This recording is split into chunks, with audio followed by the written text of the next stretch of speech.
everybody, my name is Shubhankar Sengupta and in today's video we are interviewing one of my star clients, Ujjwal Maheshwari, who is running his own agency called Marketing in Australia, Sydney, and man is crushing it on Instagram. He was able to grow to almost 20,000 followers with just 14 posts. Isn't that crazy? He is the advocate of founder based content. He's doing it really well, and we have together built something really crazy. And today, in today's video, I want you guys to get the most amazing knowledge from an marketing agency owner himself, who is himself running a six-figure agency. That is what we are going to decode today. So let's get into it, into the brains of Ujjwal Maheshwari.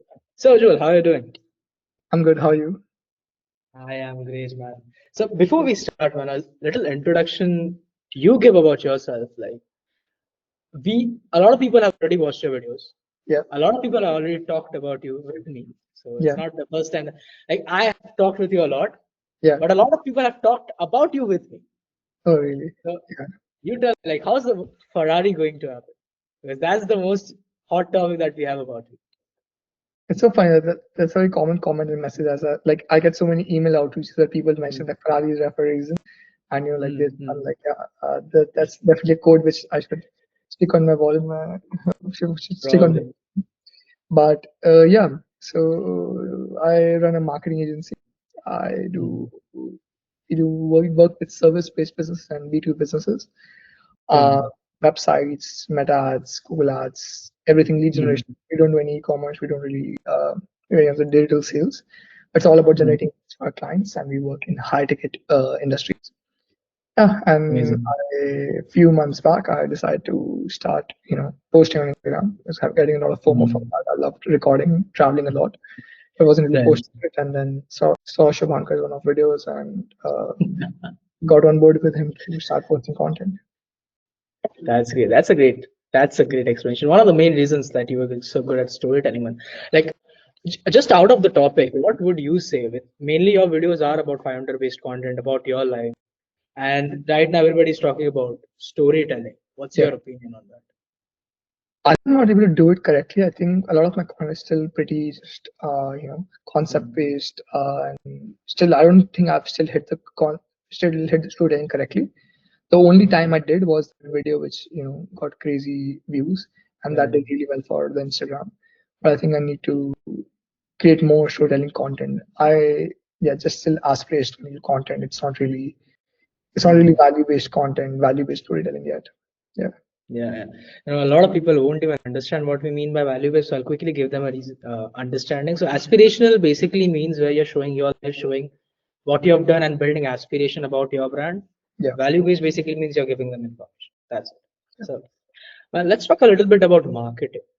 Like, how's your business? You started out as a marketing intern in like a country like Australia from India. Like, how did that go? So I started as a marketing intern back in 2019. I remember using Seek and Indeed, which two platforms where you apply jobs. My first month in Australia was on 7th September 2019, and by October 7th October 2019, I applied for 200 places, 200 positions, and I think I got like 6 interviews. Then I ended up getting like 4 internships within the next 1.5 2 months. That's between October till December. By the time December, I had like 3 to 4 internships. I was like juggling around like different client offices, sometimes even 2 offices in one day. And I was allowed to work full time because it was our holiday period, and you can work full time in holiday period. Doing that, I realized that I can't trade my time for money, and that's when I started the agency because I realized I could service all of them without being paid by the hour, but for a project or on a retainer.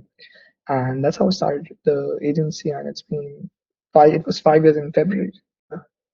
5 years. How old were you then back then? So back I was 18 back then. It's fresh out of high school, new country, new uni. Yeah.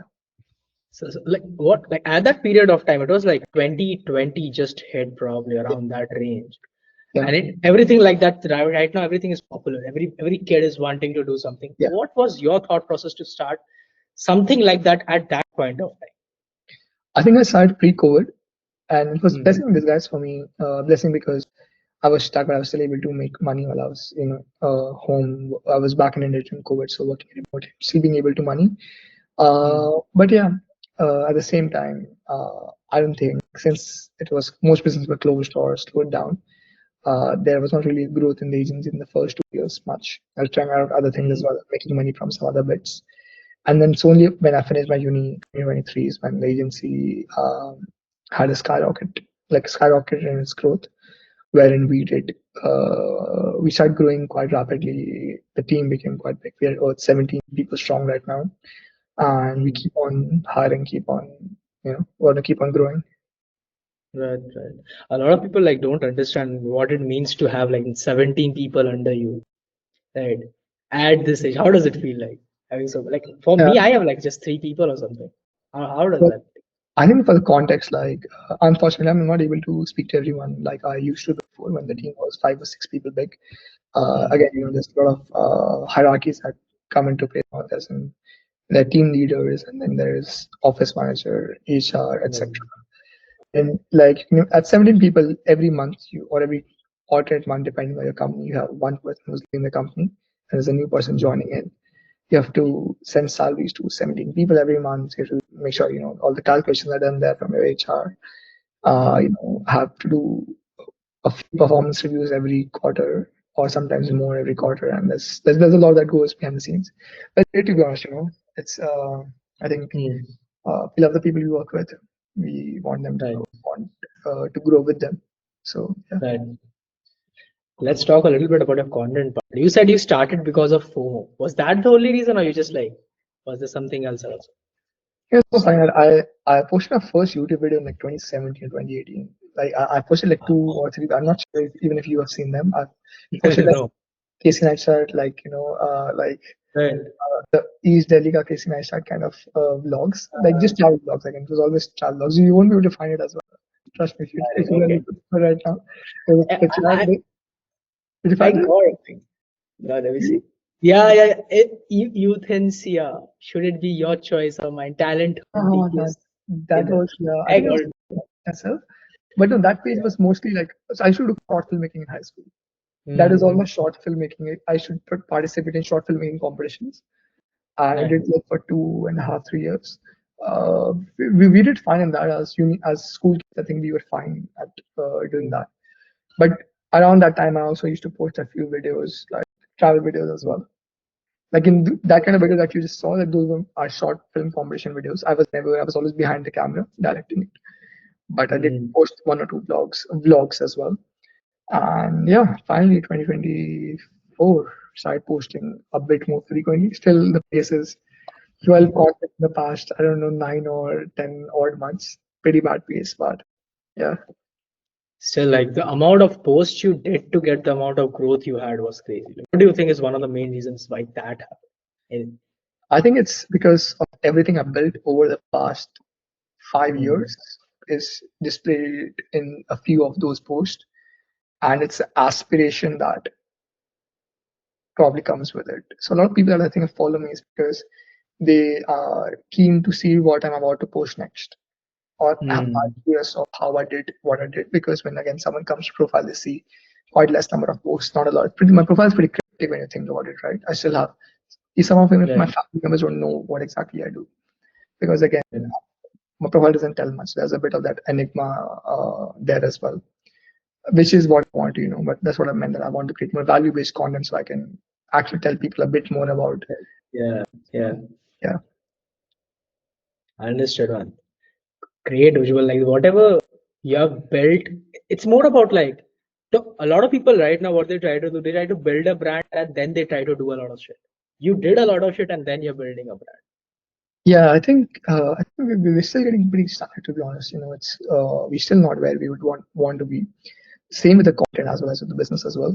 The business is doing fine right now. It's just all right. Like it's good. Again, grateful to have the opportunity to get what I have and work hard towards it. But I think we're still not where we should have been, because there's still a lot of learnings and mess ups that I've done. And ideally, the goal is for us to grow much bigger. But again, it's just taking it easy. I don't have the same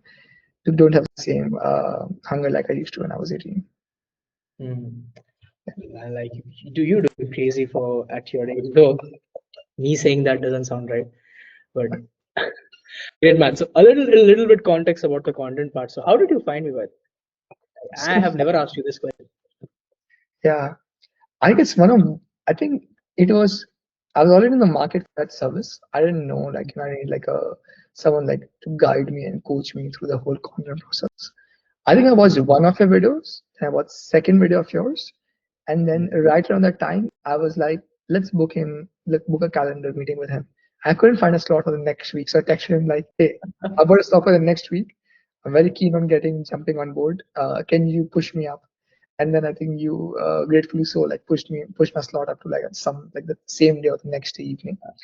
We had a chat. You explained me, about the value prop, everything. It was very great to see like a young guy like yourself, so well organized. And then yeah, that's how we jumped. Amazing. That's how everything started. Rest is history. Yeah.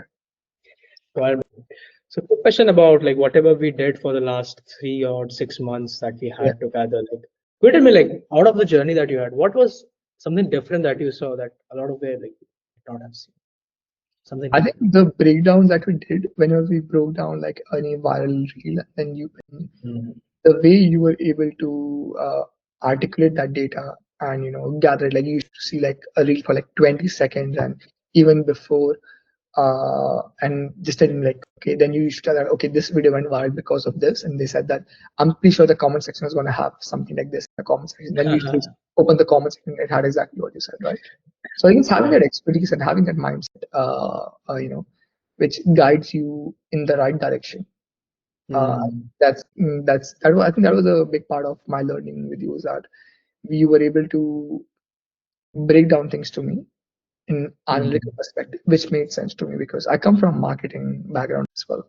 We do marketing, we do similar stuff for brands, but not people. But having someone break it down for me really helped me, just not from the Instagram content side, but also from what we do at marketing. Yeah. That's great to hear, man. That's great to hear. Got it, Ritual. So, and last question of the day: what would you say to somebody who is still a little hesitant about starting their personal brand, still a little hesitant to getting a coach on their side to help them build their brand for themselves? What would you say to that? Yeah. I think the social equity you get from something like this, unfortunately, is so powerful that I'm able to text people or text businesses that I want to work with, and they reply. Like that's it. And yeah, I think that's if you run a business, any kind of online business, where you need to do client acquisition, I'd say even if you post content like myself, who's just aspirational lifestyle content, not much value, and people don't even know what I do, I still have people who are willing to pay me money without even exactly knowing what I've done. I don't need to send proposals anymore. I can jump on a meeting, explain someone what I do, because I'm pretty good at what I do, and that's enough proof for them. They don't need to go and check my testimonials or proposals to be able to work with me. So that's the power of personal branding. At the same time, if you're a marketing agency owner, if you're able to get followers for yourself, trust me, you can get followers for your client as well. And that's what I tell any of my clients. Like I run and own businesses, and if I can make money for my own businesses, I can make money for my clients' business as well. So that's why personal branding is important. Absolutely. Thank you, Ujjwal. It was great having you here. I would like to end this session with a great note that let's hope in the next 3 to 4 years I get to see your Ferrari and probably ride in it. Yeah. And let's say in the next, absolutely, I'll come to Australia in the next 4 years, probably. Yeah. If not before. Yeah, Not for before. sure. Yeah. Let's hope the Bali thing is on. We can meet before that as well. Definitely, the Bali thing is definitely on this year. Yeah. Great, man. Okay, guys, thank you for watching. Here we had Ujjwal. Amazing dude. I will see you in the next one. Peace.